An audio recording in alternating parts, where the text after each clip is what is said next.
Yo, what's good, y'all? I'm proud to announce the first ever sponsor of the Fun with Dumb podcast.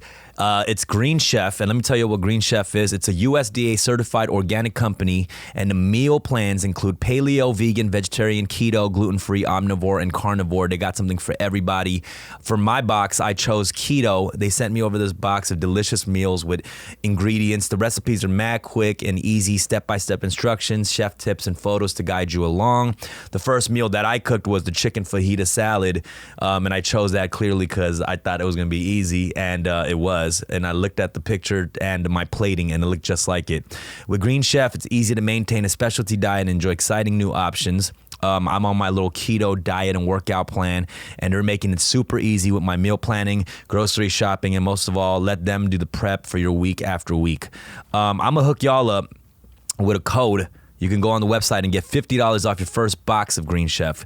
Go to greenchef.us/dumb, D-U-M-B. That's greenchef.us/dumb and get $50 off your first box of Green Chef. You can get your Gordon Ramsay on, because I know that's how I feel. It's kind of turned into like a fun activity for me every week to kind of just, cook a new meal. I never thought I could do this, but they made it so easy for me. Yeah, Green Chef.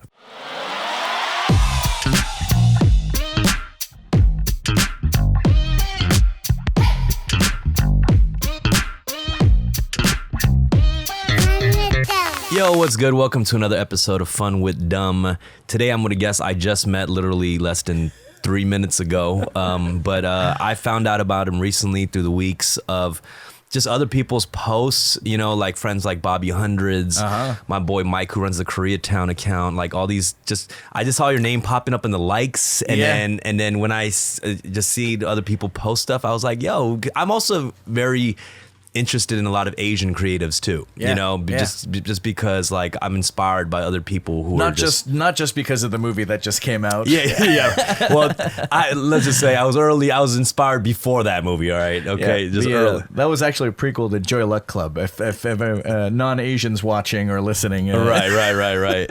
But this man is a voice actor. Just of 100+ voices over your career.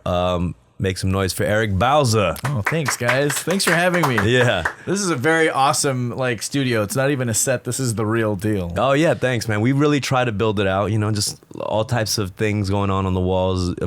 K-pop to hip-hop. I will contribute some artwork. Maybe I can actually show you. We'll get a pen. I'm stoked. Sharpie marker and some paper. I'll draw for you. Yeah. No, I read that before you were a voice actor, you were like a character developer. There's so many positions in animation, and the position that I have, which actually kind of no longer exists anymore, is character layout, and that is the position after storyboards. So a storyboard artist would rough out comic book style, the exact story, whether that be a 5-minute short, 10-minute short, 22-minute short, and then my job would be to step in and draw final poses that an animator would animate down the line. So I was the lettuce guy at Taco Bell. So someone would hand me the taco, I'd put the lettuce in. It's very assembly line style. And then that was all before voiceover. That's amazing. Yeah, because we had another guest here a couple weeks ago.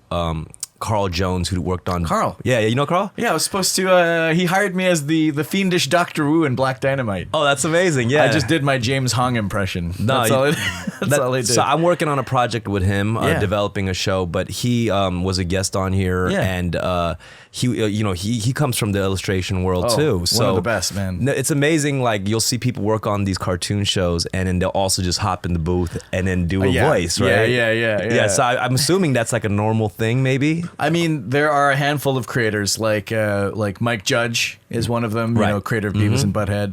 A friend of mine, Justin Roiland, who is both the voices of Rick and Morty on that show. Exactly, yeah. And Carl, I know, had been stepping into the booth while we were recording Black Dynamite, and and he's the kind of guy too that, as I'm sure you will learn working with him. Yeah, he's constantly, how do we push this to be funny? Or even though it's written, we can push it in the booth. Right. Once you get the basic down, you kind of go back and just keep plussing the scene. So is there a lot of elements of when you do your voices, you're going in there and putting a lot of improv skill into it, or how's that working? Or is it more of how you how you do the cadence and switching that up in different ways. Again, going back to Carl, I feel like a lot of his cartoons, he's very political, and like a lot of the animation that I've worked on, at least with him, is like it's very present and.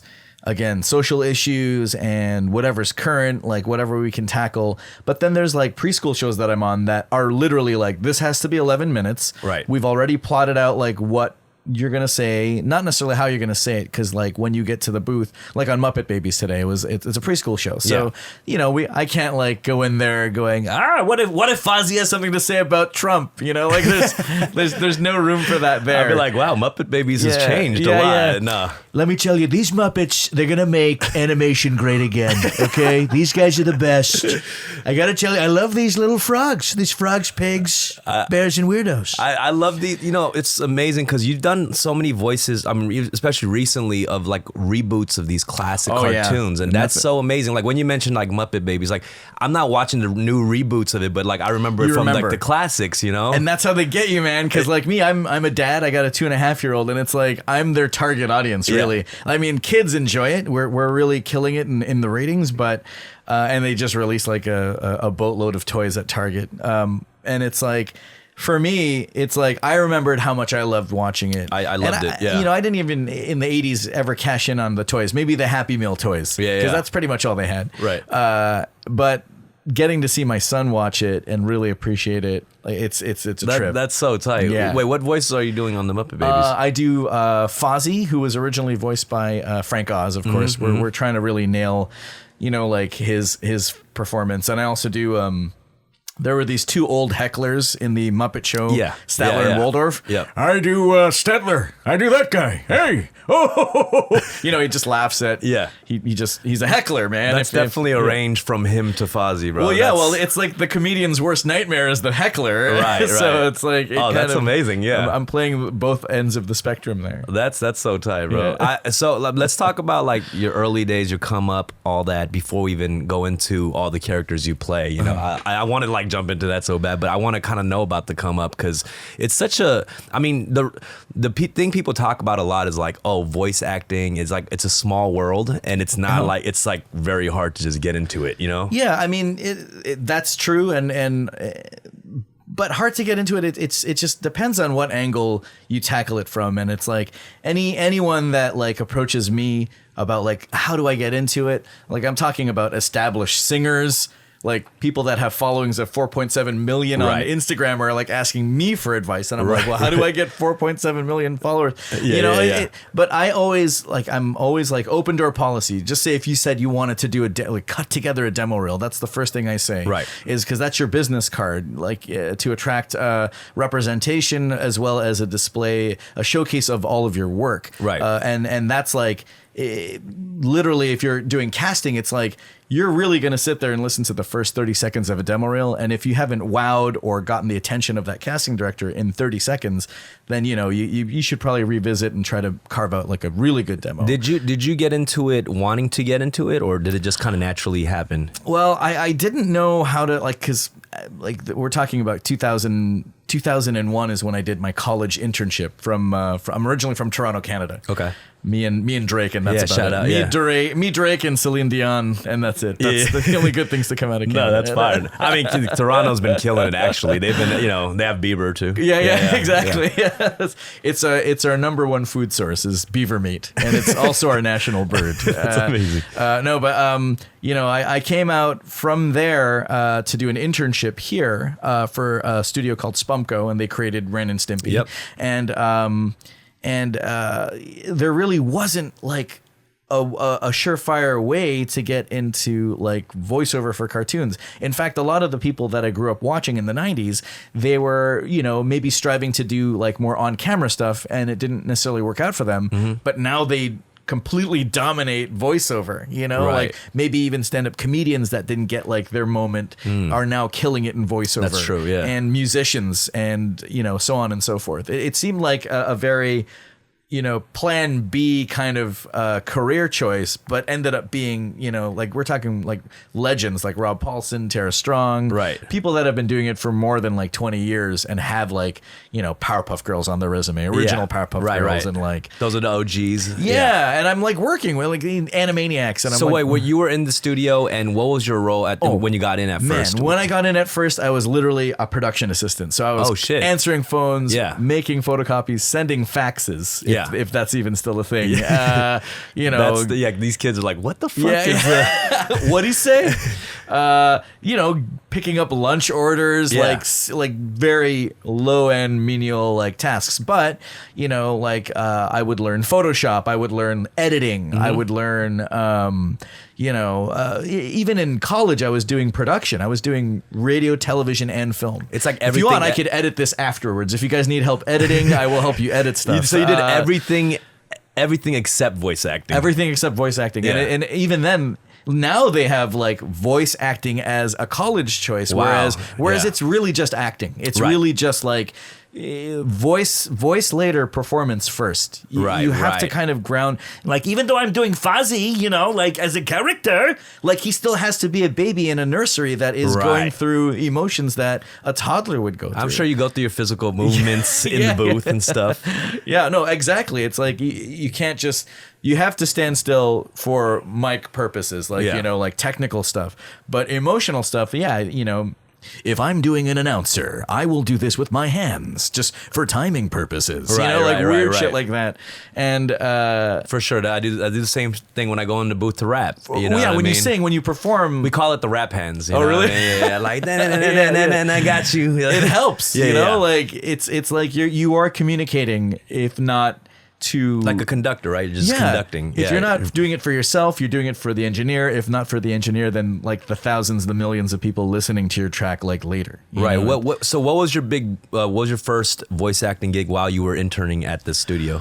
Well, they created a show. This is a studio that created Ren and Stimpy, and then they did a follow-up show called Ripping Friends, where I did like, it was later seen on Adult Swim, but more for, at the time it was Fox Kids. It was about these like 4 superhero brothers that had 0 superpowers. They were just all ripped for no reason. And I did like the voice of like a tooth filling and and a goat. I don't even know. Like background characters for sure. But that was just like they just kind of took a chance with people. Like was like whoever, try this. Whoever was like in like the studio at the time, and it's almost like South Park, where it's like you may get a funnier performance from someone that isn't as polished, someone that just has a weird voice, or someone that's just around the studio that doesn't really have like the acting chops, and something natural just kind of comes out. Right. But after that, having worked at that studio and another studio in town called 6 Point Harness, they're the ones that actually,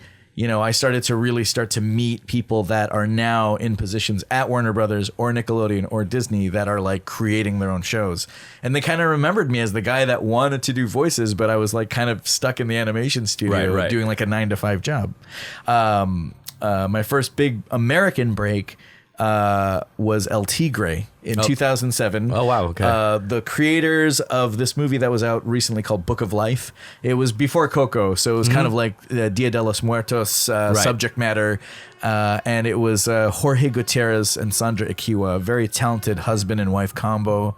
They're now working on a really cool project over at Netflix. And so for Nickelodeon, they were just like, well, we have all these fantastic American actors. Why would we hire this Canadian? Like, who the hell is this guy? Like, why can't we just get like the same way Canadians think about Americans? Because they really do support their artists out there. I feel they do. Yeah. I actually heard it's kind of hard for an American to get like the equivalent of a green card or work visa is. Right. But they really, Nickelodeon stuck their neck out and gave me a chance. And for that role, I was doing a Ricardo Montalban impression, from Fantasy Island. It was kind of like this weird Mexican wrestling dad. Smooth kind of. Yeah. So it was cool, man. And ever since then, it's just been like, it hasn't been like a steady climb like between 2007 and 2015, but it was like on the up. Like, well, I mean, you got from being an intern at that studio to actually getting to voice Stimpy, right? Yeah.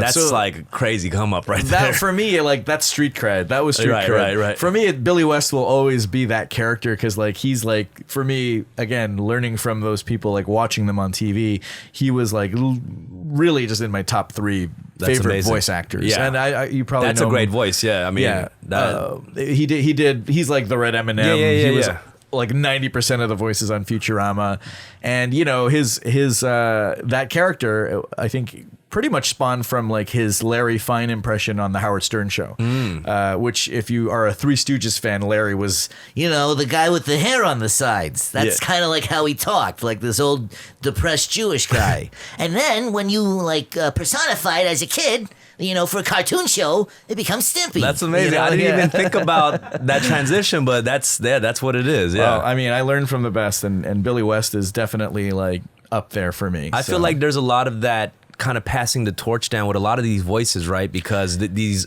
OGs used to do like everything, Yeah, you know? yeah. But as they get older, it's like you can't keep voicing. So how does it, you know, there must be a lot of pressure to take that torch, you know? It's a lot of pressure, and it's like a lot of like, you know, you don't want to overstep, or you don't want to like step on anyone's toes or disrespect anyone.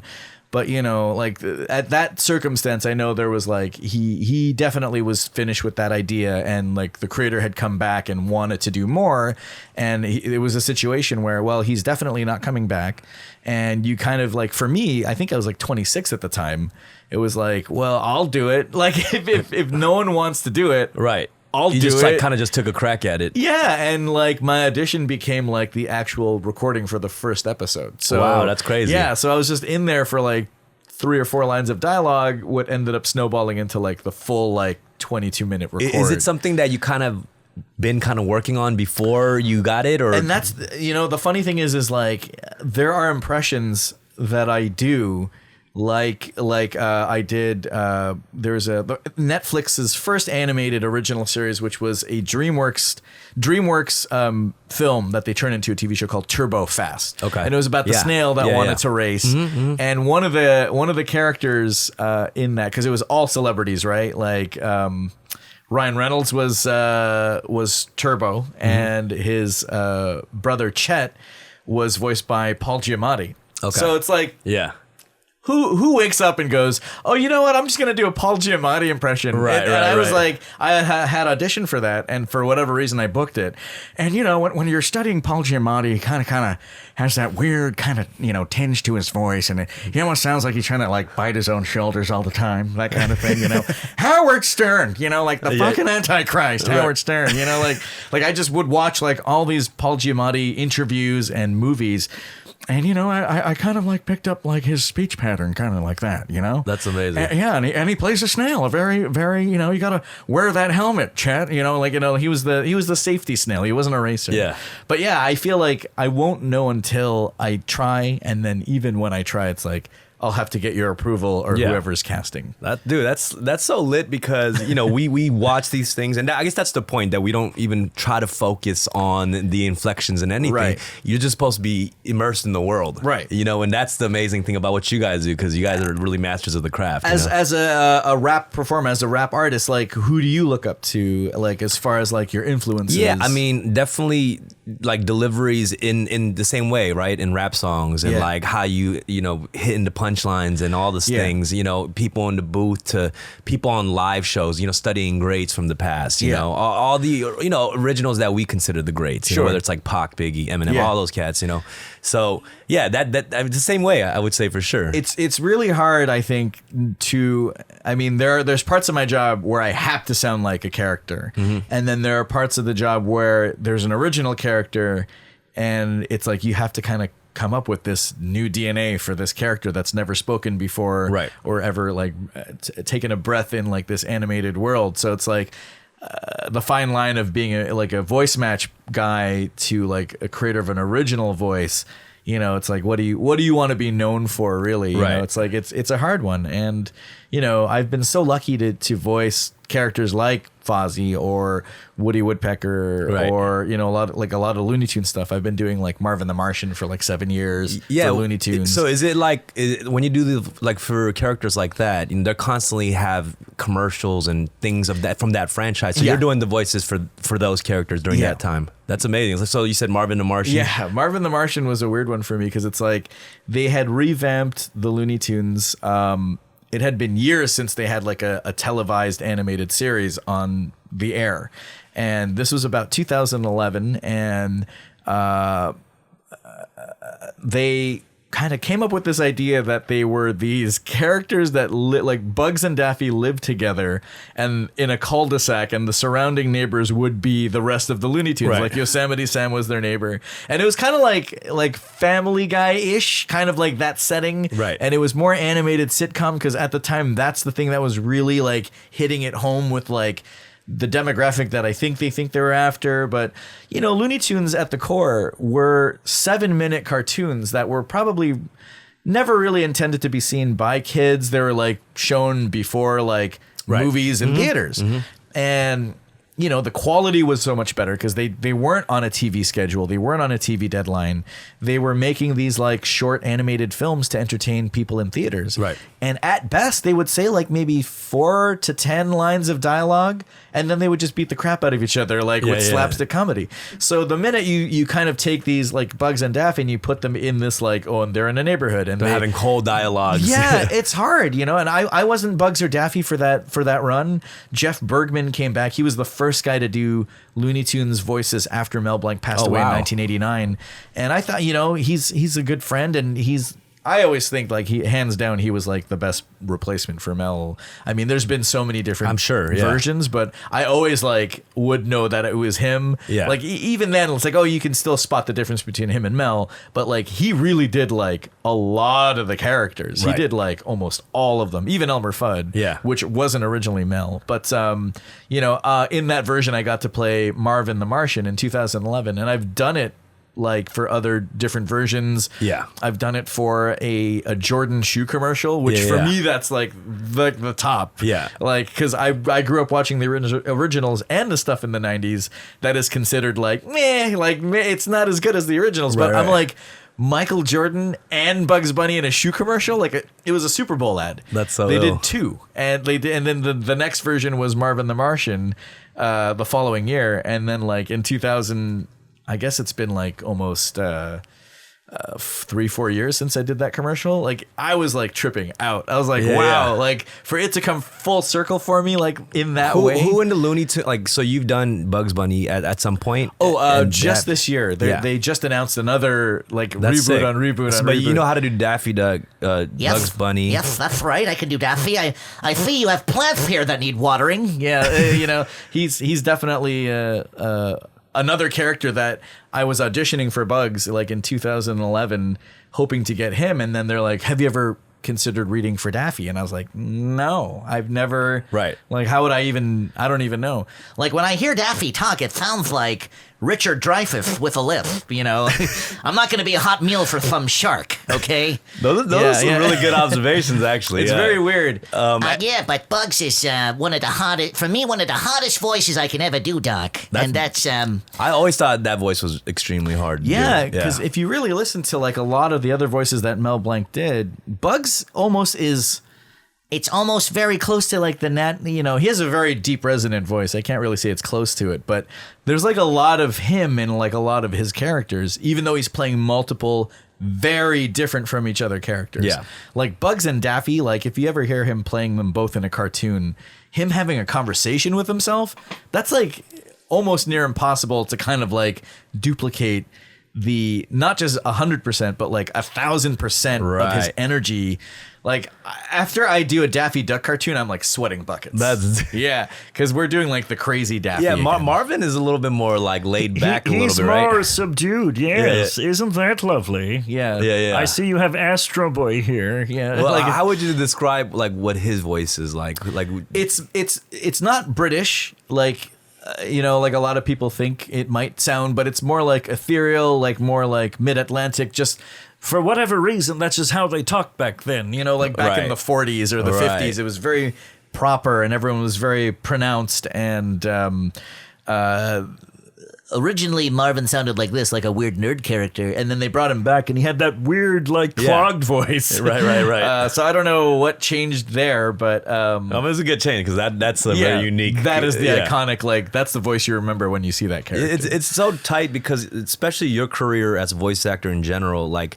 You have these generations, right? Just because even reboots and things like Looney Tunes is like a throwback, you know? Yeah. And then you have like Muppet Babies, and then you have Nickelodeon shit. Like, you know, like the Fairly Odd Parents, like that's something you were a part of. And for that generation of people who grew up on that, like that's such a iconic thing for them, right? Yeah, they're entering that age now where it is, Nickelodeon, because like Warner Brothers to me has always been like that. They have had some original success, like original series, but a lot of their library, we're talking like it's Warner Brothers and Hanna-Barbera and like some of the DC characters like Super Friends and Justice League. We're talking Hanna-Barbera, that would be Flintstones. There's a Flintstones reboot coming out. And I get to play Dino. Oh, wow. Yeah, I'm playing the dog. You know, like that's another Mel Blanc voice. But like Jetsons and then Scooby-Doo, of course, is like that's like The Walking Dead. It's like it'll never die. That thing did you do something on Scooby-Doo or like a new? I've done like they've had a couple different versions of the TV show, and I've appeared in some of their straight to DVD movies. But Warner Brothers has always had a steady handle on like we have this amazing library and we know how to like reinvent and reinvent and reinvent. Right. Like how many different Batman movies animated has there been? There's been like a lot. Yeah. But people still keep coming back for more. Well, the animated movies are like sometimes they're just they talk about those being so much better than the live action. Than the live action, yeah, absolutely. For whatever reason, Marvel nailed the films. They did, yeah. And their TV stuff is also pretty good, but DC, for whatever reason, it's they haven't gotten a hold of it yet. The live action, but their animated stuff is always so good. Like there's something that's so campy and like simple about their characters, like Batman, Superman, right, Hawk Girl, Wonder Woman. It's just so basic and simple that in animated form it just does so well for some odd reason. Well, there's actually something that I know that you were a part of that I actually got to be a part of as well. I got to do a voice on Adventure Time. What? Oh, really? Yeah, I got to. When? There's an episode where the Flame Princess. You're probably in the good episodes. I was in the.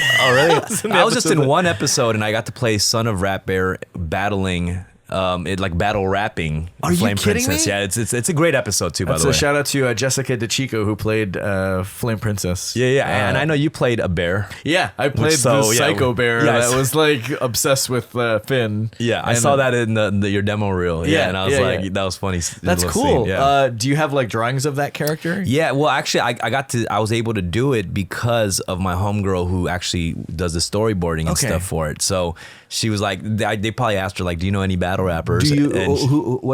Are you allowed to say her name, or is she? Yeah.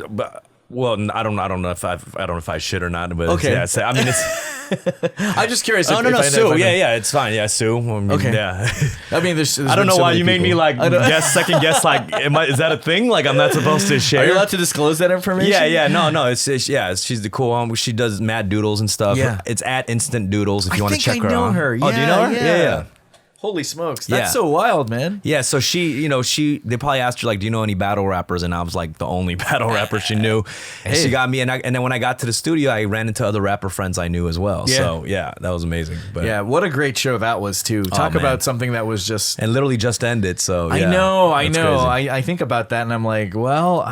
Like I guess someone has to break the mold again, and they're gonna reboot that 10 years from now. Oh, I know. That's gonna be the strangest reboot because it's true. Because they really did have something amazing there. Right. I mean, I'm friends with Pendleton, and he's like the creator of the show, and even before I was a voiceover artist, again, I was like. Working as an animator, you just sit there for 8 hours in front of your computer, you're drawing, and your friends have all the chat windows open, and you're sending stuff back and forth, like memes and videos. And I remember that one came across my desk, and I remember Uncle Grandpa came across my desk. And those were two Cartoon Network shows that were just like I got to do the voice of Bellybag on Uncle Grandpa. Okay. There's this character that was... Your magical uncle and grandpa, and he would help you if you're like this kid. If you're like a kid in trouble at school or family stuff, he would magically appear and help you. It was kind of like animated Pee-wee's Playhouse. Right. but I played Belly Bag, this talking fanny pack. And that was like one of my favorite shows that like I ever got to see from an outsider and be like, whoever created this, I need to work with this guy. Yeah. And that's actually the guy, Pete Browngarth, that's making the new Looney Tunes cartoons. Oh, amazing. And like they're doing, trust me, like this looks like they made a time machine and they went back to like the 40s. And they're really reviving that 40s, like really authentic style. Like, That's so sick. it looks fully animated. Like it may confuse you because I think we're so used to CG now. Yeah. And the advances of CG that we forget about. Like, oh yeah, like you can really get a lot of emotion out of hand drawn characters. Right. That you can't get out of CG. That's true. Yeah. I always loved that classic style, you know? Yeah, you know, even as cheesy as some of it was in the 90s, like if you think like Lion King or like Aladdin for me is like one of the best like hybrids of like, okay, now they're starting to use this. They used Robin Williams, like a celebrity, a well-known celebrity, to be this character. And he's like still like, for me, like the most unbeatable example of hiring a celebrity and getting the most out of that person because of who they were. That was iconic, yeah. Yeah, like no one could have done what he did with that character. Right. And like, I mean, like Eric Goldberg even designed it to look like him. You know, at the end of the day, like it was such a great example. I always find it fascinating when like a voice actor say plays two characters, right, and they're having a dialogue with each other. Yeah. Just being able to go back and forth. I mean, obviously change the voice, but put that character, get into that mind real quick, come back. You know what I mean? I feel like that's so difficult. Like with Looney Tunes, we definitely have an order to how we record it because I think Daffy Duck is more strenuous on my voice. So we'll do all the Bugs Bunny stuff at the top. I also do Tweety Bird on the show. So crazy. Ooh, I taught Putty Tad. And then they'll speed that up. But there was a show I did for Disney XD called Atomic Puppet, where it was just it was a Canadian show, so it was very out there. They created this amazing show about this superhero that gets turned into a sock puppet, and his number one fan finds the puppet. So every time he puts that puppet on, he gets the powers of the superhero. Yeah. So I played the hero. And the kid at the same time. So, like, the kid was like, like always talking like high pitched, and then like I would have to do this hero voice right after. That's amazing. Yeah, I would do it like I wouldn't do it like one at a time. I would do it at the same time. Yeah, I feel like it's so hard to do it instantly just because I feel like anytime I want to do a voice, I'm like warming up. You have to warm up and think about it. But that's the thing. It's like, I bet you any money it's in you as like a rapper and as someone that has like the idea, like, I feel like clearly your taste, you have like a lot of different like influences, and I feel like everyone can do like multiple voices. Yeah, no, it's just something I haven't really like practiced, but I've always wanted to and shit. And I'm terrible with accents, by the way. But okay, yeah. Are you good? You're good with accents. I've heard you just do accents. Well, I mean, I just do what sounds familiar. I remember being in a Ninja Turtle session where a character that I played named Tiger Claw. He was like, in 2012, they did a really cool CG version of Ninja Turtles that was like a very well received series. Yeah, I remember that. And I played a new character named Tiger Claw. And, Tiger Claw was this huge Japanese tiger. He had like an eye patch. His tail was missing. Yeah. And he was like Boba Fett. He had like weapons and memorabilia of everyone he's ever killed. Like he would have multiple guns because it's like those are the guns of people that he took out. Right. And, he was the non-bumbling henchman of Shredder because Bebop and Rocksteady would always mess up. But I remember there was a line of dialogue where he speaks Japanese, and I'm Filipino from Canada, so it's not even like what the hell. Like I have to like, oh great, I created this character and voice. Now you have to own up to it because they're like, oh, we want him to speak Japanese here. Can you do it? And I was like, yeah, of course I can. And they even spelled it out phonetically. What I ended up doing, like, almost sounded Italian. Okay, really? It wasn't even close. Oh, wow. They're like, yeah, kind of. But we actually have a translator here, and it was like this guy that like lived in like Japan, taught English. So he teaches me this line, which was, Kyuso neko komotta wa itamono da ga hatashite dou kana? And I'll tell you why I know it off by heart is because it took like 4 or 5 sessions to get it down. I was like, even if you got that wrong, I'm like, I was sold on that one. No. I was like, okay, I did it. And then like a week passes, and then like another translator's there. They're like, no, you didn't do it. This person knows. And then like I do it again. Kyuso neko komotta wa itamono da ga hatashite dou kana? Another week goes by. Finally, this one girl that is actually Japanese on the crew, does storyboards. Yeah. Was like, this is actually a very specific Yakuza slang. Oh, wow. Like gang, like, Yeah. like, so you have to get it right. And, or, Or they someone may will, knock someone on your will door. find your, Yeah. Are you the guy who voiced Tiger Claw? Because we're going to kill you now. And then you switch your voice up like Tweety Bird. Like Yeah, that. That's not me. Sorry, Doc, wrong house. But yeah, it was the funniest, like, probably most expensive line of dialogue I've ever had to record. That's crazy. And it's so interesting because like when you're doing Tiger Claw too, like say you do the English, the Japanese accent in the English dialogue, right? Yeah. Like how do you do it without offending someone? Right, and it's right, like, right. you know, studying like for DreamWorks I did Puss in Boots. So that was Antonio Banderas. Yeah. And growing up in a household that has two landed immigrants from the Philippines, like my dad, you know, would always try to sound as white as possible, as Caucasian as possible. So like, you know, oh, you're visiting from California. We have to go visit your grandmother in the cemetery. Yeah. And it's like, you mean the cemetery? And he's like, that's right, the cemetery. Like they would have to inject their accents into this, like, you know, this language. They're trying to sound less like Filipino and more like, you got to channel your dad in a voice eventually. Oh yeah, for sure. It's for something. It's almost like what I did for Puss in Boots and Antonio Banderas, because like if you watch, there's a video on YouTube of him like acting out the character. And it's very up and down, you know. He's very up and down when he does this voice. Like when I do the voice as well, I'm always thinking about what is going to make the writers in the room laugh. Like how to spin the word, like to make it not sound, to make it as unpredictable as he would. Because like most people would think, oh, it's just a Spanish voice or a Hispanic accent. I can do that. But it's less about him being of that culture and more about him performing as this cat. Right. Who is trying to be suave and debonair and trying to sound very romantic, you know. And that was the challenge, was not to do the accent, but it was to replicate Antonio. Yeah, yeah. So anytime I would throw something weird in there and I would see the writers kind of like giggle and crack up, that's when I knew I was doing my job right. Do you ever get any celebrities and shit that just like, God damn, you did that shit better than I do it? Well, when I was doing that voice, I had a session with Danny Trejo. Okay. Like, and he's worked with Antonio many times. Yeah. Desperado being one of the best like examples of that. And I'm just sitting next to Danny, who's like as wide as this table, you know, with tattoos all over his body. Intimidating looking dude for sure. And I'm like this, like, and John Leguizamo too. I did a session with John Leguizamo over Skype. You know, John Leguizamo, you know, he's in New York City, kind of doing this thing, you know, like, and then he's like, hey, who's the guy that's doing the voice of Antonio today? And then like I like raise my hand. And he sees this like Asian kid. He's like, nah, man, you're bullshitting me. You know, like he was very like surprised that I was me. Yeah. But with Danny, he goes, you did a better job today than Antonio could ever do. And I was like laughing so hard. I was like, fucking amazing. I was like, wow, okay, I'll take it. You know. Can you do any rapper voices or?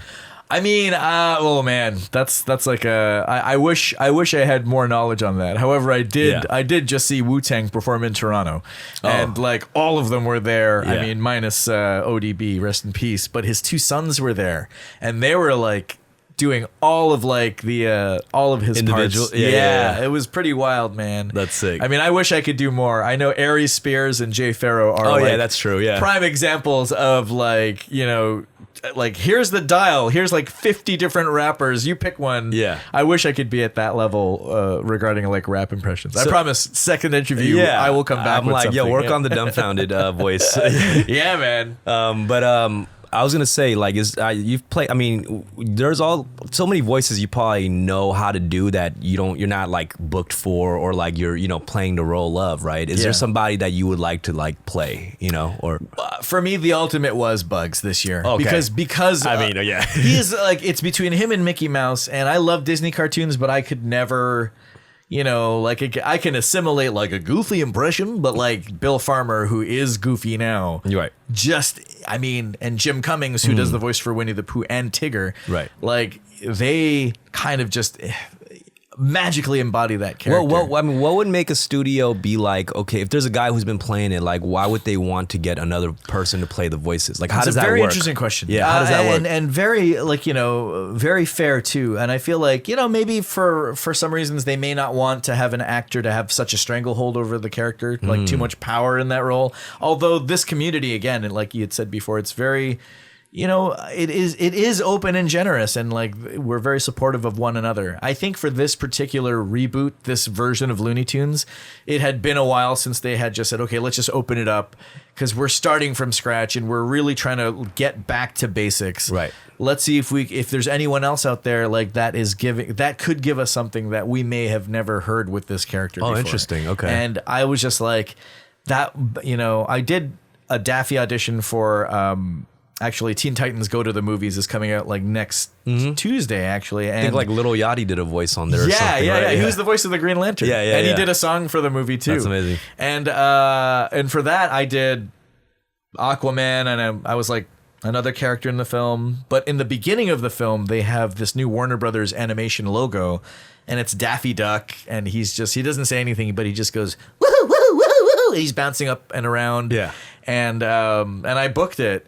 And I noticed that when the audition for the new Looney Tunes show came out, they didn't have Daffy. So I was like, oh, I wonder if they're just going to get me to do Daffy. And I was like, I was happy with that. Yeah.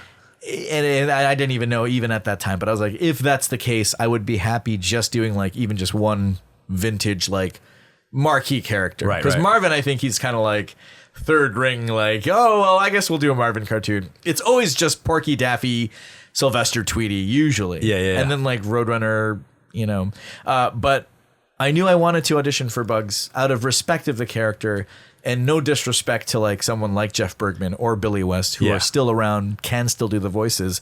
I have so much respect for Bugs that I had to audition for that, but I did not audition for any other characters. Right. Thinking, well, if I do book this, I don't want to be like a hog at the dinner table and like trying to get all the roles. I want to work with these guys that I look up to, and like, would love to do a scene. Yeah, you have a respect for I do. all these guys, yeah. But like, it was the weirdest thing when I got the email, the call saying, oh, they want you to do Bugs. Because for me, that's so sick. That's absurd. I mean, he's like one of the coolest cartoon characters of all time. Yeah, like, real talk. And like trying to bring it back to that weird, like at the very like first few sessions when we recorded it, It was more like Mel Blanc's kind of voice, and it's less of the Bugs that we know now. But like I started doing it more like, Exactly how we remembered it. Right. Yeah, sometimes I think I'm a rabbit. That's kind of like that weird cadence that he has, like the New Yorker, but like he just had a way of speaking in that character. That's amazing. What are you currently working on now? Like, are you? Well, aside from Looney Tunes, Muppet Babies, they announced like a reboot of The Rocketeer, and I'm playing a character in that. I'll do just like a bunch of guest spots. Of course, Master Splinter on Rise of the Teenage Mutant Ninja Turtles. And again, another weird Japanese voice that I'm doing. And it's more like if Mr. Miyagi and Danny DeVito had a baby. Like, this Splinter that we're doing is unlike anything you've ever seen. He's not like stoic. He's like fat and lazy. And those are interesting because these are characters that's been around for a long time in different franchises where the voice changes up. Right. So that's another really good point. It's like there have been many versions of Looney Tunes where everyone's trying to sound exactly the same. But Ninja Turtles is a weird case where it's like the character like you would know an uncle, and it's like you bring your version. You bring That's true. Your memories of this character, or you establish a new character with this existing one that everyone likes. So that's a good challenge. That's also kind of a cool thing for those franchises. That just tells you so much about that whatever, even if you change the voice, you're still gonna know the character and you're gonna fall in love with it either way. Dude, get ready. We should get you in on the show this year. Please, yeah. I will play whatever, like foot soldiers. There's tons of foot soldiers. Yeah, dude. like I just deliver a pizza to the turtles, whatever. Hey guys. No, that's amazing, dude. So these are the projects that you're working on, and are you constantly going out for auditions for, like, is there like commercials and things like that you do as well? It's like, funny. I will be the first to tell you, and I'm sure my agents will cringe when they hear this, that I suck at commercials. I'm really? Why is that? What do you think it is? There's something about, like, there's an art to it that anyone that books it and just gets it over with in 30 seconds. However long they're on the radio or they're trying to sell you something, there's an art form to it that I'm just like, I just can't get into it unless it's an actual like a character. Like I've done like State Farm commercials, like Scooby-Doo stuff, like where they just need, you know, like the classic Hanna-Barbera voice, like that kind of announcer. Like they'll just ask me to do that. I did a commercial for Spectrum Cable where John Stamos was walking through his house and like there was a fake voiceover guy following him around and that was me. That's like, funny. yeah. So things that are like comedic. yes, Right. something that will make fun of a commercial. Got you. I can do it. Like but you got to be animated in a way, right? Yeah. If it's a real commercial, I'm like, like I will not book it. right. And you said you had kids? I have a 1 2.5-year-old kid. Yeah. That's, I mean, how's that dynamic? Does he get it? Like that you're He just like figured it out like 2 days ago. Oh, right. Like honestly. Oh, really? Like I was doing voices. Yeah. And he was like staring at me. Yeah. Mind blown. Yeah. Like nosebleed. Like, oh my God. My dad's Bugs Bunny. I wonder what the reaction is. Is it like ruining like Santa Claus, or is it more excited? I still think there's a separation there when he watches it on TV. It's Right. still a real character. Yeah. Like it's a real bear that exists or a rabbit or whatever. That's so interesting. Yeah. Yeah, but when I'm doing it with him, he kind of like gets it now that I can do a voice. Like I'm doing a spot on impression of, and then he'll ask for it. He's like, do Bugs Bunny again. Like he'll do, and I'm like, the fact that he's asking me these things blows my mind because he's 2.5, like he should just be pooping his pants and picking his nose. But he's like asking me like logical questions. It's so weird. Does it? I was wondering too, like with international translations of cartoons, is there like just somebody else that does a voice? Yes. It's oh so wow, weird. that's interesting. So there's like a Filipino Bugs Bunny or something. Besides you. Yeah, I know, right? Like an even more Filipino Bugs Bunny. Exactly. There is this guy who like contacted me from like the Netherlands, so like Amsterdam, like Sweden, where like whatever region the Netherlands encompasses, Right. and he was like, I do most of your voice matches.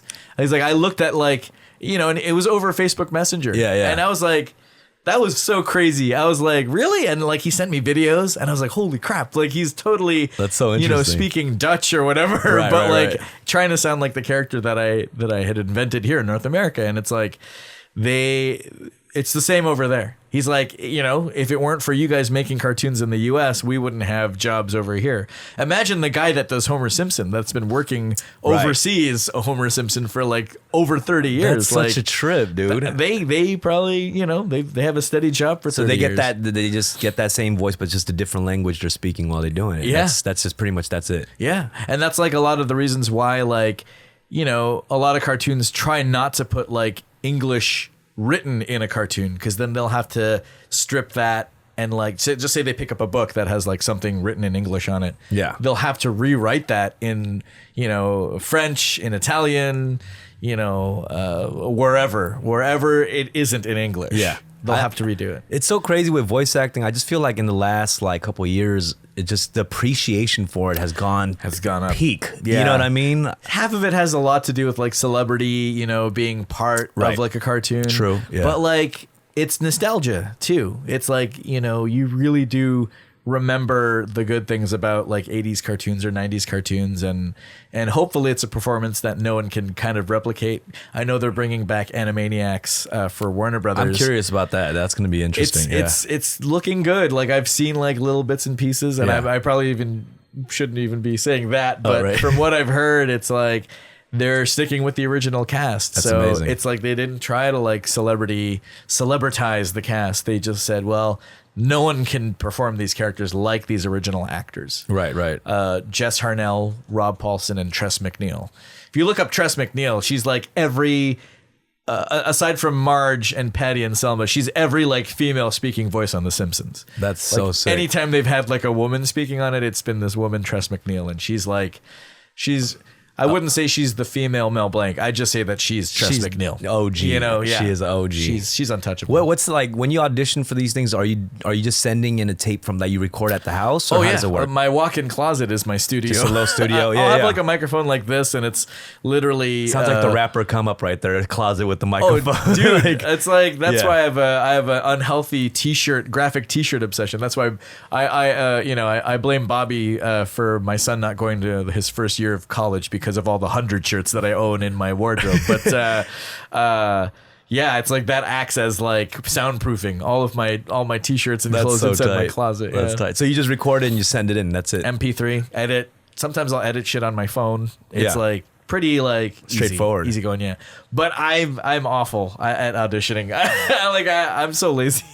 Oh, really? What do you mean? I'll like see an audition in an email and be like, I'll get to it. And then like later they're like, they asked for you. Yeah. Jerk. Be grateful that they asked for, because one day they'll stop asking. That's amazing, man. Yeah. How do you feel? I mean, would you... How long have you been in it? And would you consider yourself kind of an OG in it now? Like knowing the community, or? It's so weird hearing that, because have been articles about like Looney Tunes and they're like, veteran voice actor. I'm like, veteran? I'm like, right. I'm 38 years old, and there are people that are 30 years older than me still doing it, and we'll probably continue to do it for 30 more years after that. I guess that is interesting, because with voice acting, you can go have a long run for it. Like Frank Welker, the original voice of Freddie Jones on Scooby-Doo, still alive, still working. The original voice of Megatron, still voicing Megatron. And it's like, and the most, you wouldn't, if you saw him in a group of people, you wouldn't even know that he was there. He doesn't care about being in the spotlight. He doesn't care about interviews or like meeting people. He just wants to do voices, play golf, fly his airplanes or whatever, his helicopter or whatever.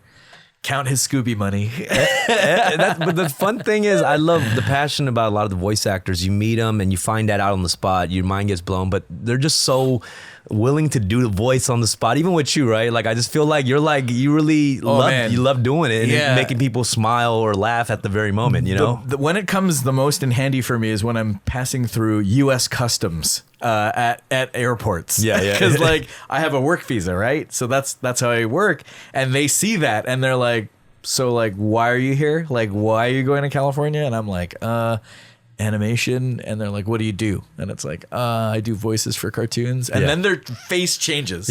And there's 50 other people in line waiting to like, and they can hear everything that's going on. Wait, you're the asshole that's holding up the line? Yeah, exactly. But then they're like, oh yeah, we'll do some voices. And it becomes this 5-minute set of me my gosh, that's amazing. Doing impressions and like, doing voices. And then they could care less to like stamp the passport. I could be smuggling things like Kinder eggs. Those are illegal here. Honestly, man, I really do appreciate everything you do, bro. And honestly, like, it makes me smile like a kid when you just start doing the voices and shit. And that's what it's all about, I'm sure, bro. Dude, like, anytime you're free, come by a session. I invited Bobby as well. I'll go with Bobby. That'd be amazing. Seriously, like, because I think he also wants to check out the facilities where they actually make the cartoons, like just to see the process that goes into it. He's like another guy that's like clearly embraces like things that like made him happy as a kid. And like pop culture. I mean, he just did Looney Tunes this year, and I was at the opening and got to meet him for the first time as well. He does collaborations that mean things to him, which is amazing. Totally, I love that. But he does it in such a way that strikes a chord effortlessly with anyone that's going to buy the shirts. Yeah, I'm going to take you up on that. And I'll tell you right now, this is why I started rapping, to have access to things like cool shit like this, all right? Yeah, now you're friends with Bugs Bunny, Doc. I don't know how much cooler it can get than that. That shit's fine. Eric, thank you so much, man. Good meeting you. Tune in next week for another episode. Eric Bauza. Thanks, guys. Yay.